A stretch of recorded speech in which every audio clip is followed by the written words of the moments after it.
Swastiastu. Perkenalkan, nama saya Nikade Fajar Anita, nomor absen 26 dari kelas 12 F42.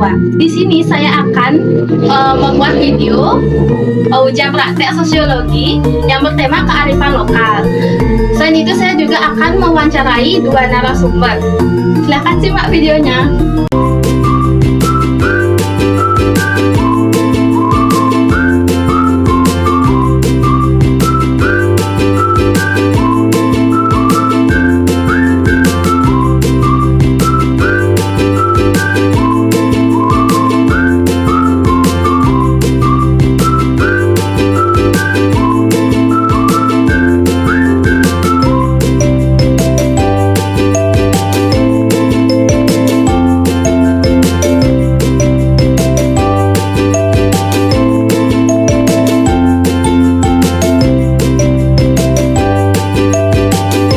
Swastiastu, Pak.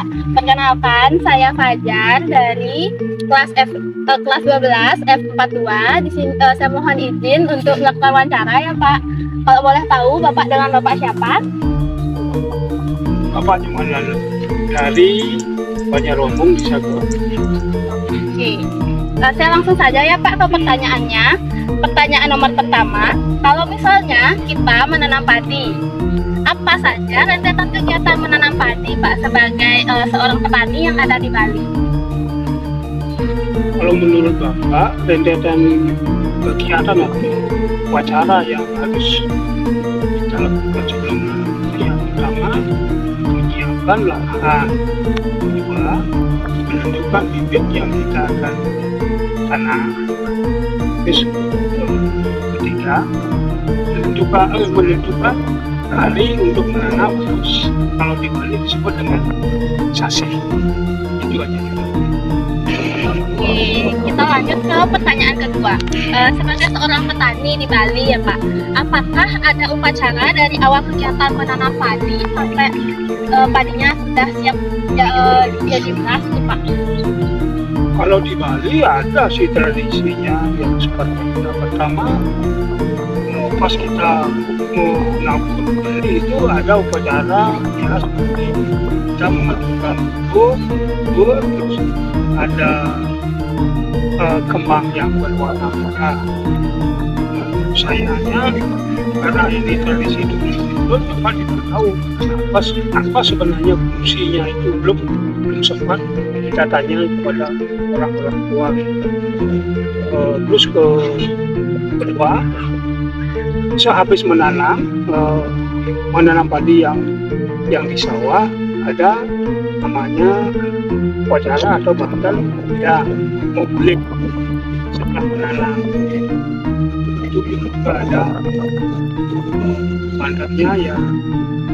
Kalau tidak salah itu saya lihat ada ketipat, terus ada kalau dagingnya atau ada telur, ada apa namanya itu, ada kakul gitu.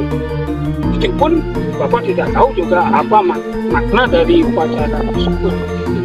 Karena ini turun-temurun, jangan Bapak lakukan aja yang seperti yang disuruh sama orang. Oke, Pak.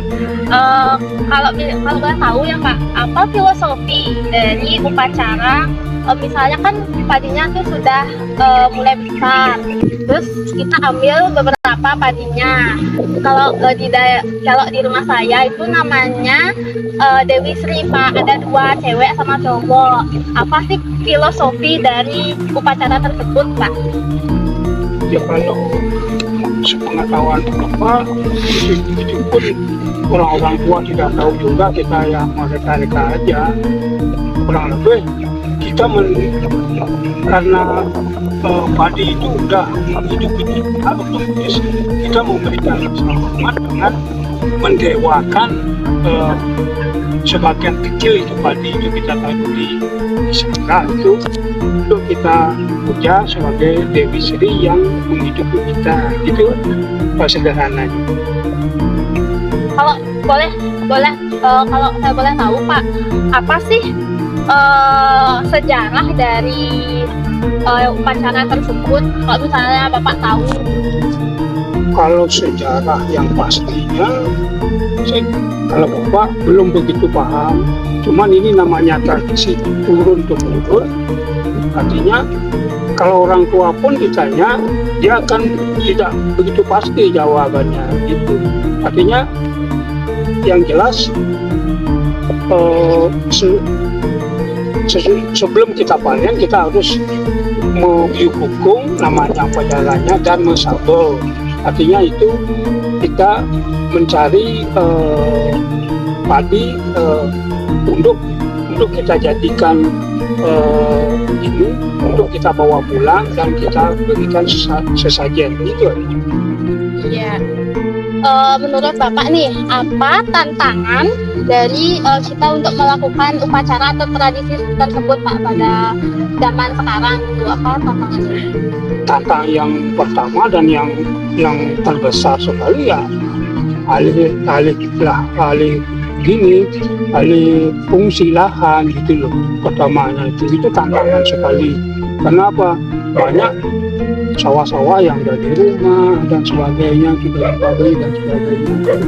Yang pertama. Kalau yang kedua, minat dari generasi muda itu untuk bertani itu sangat kecil sekali gitu. Otomatis kan untuk melestarikan tradisi itu kan ada hambatan ya. Oke, sekian Pak wawancara kita kali ini. Terima kasih sudah bersedia menjadi narasumber saya ya Pak ya.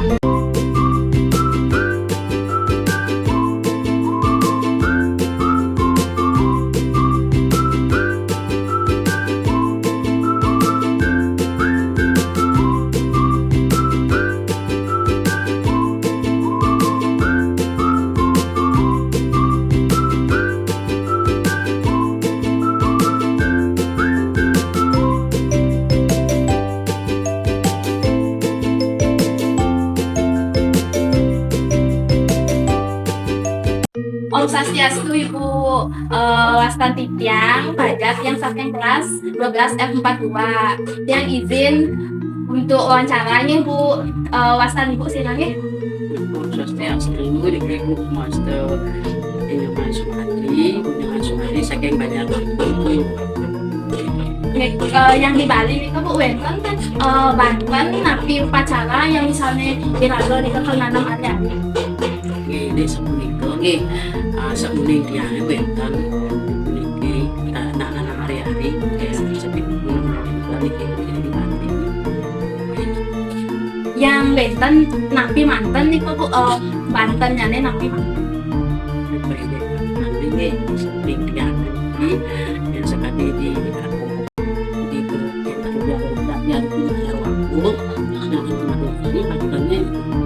kirim tengah dulu anak Maria punya adik-adik anak-anak yang punya masih pak oh niko so sudah game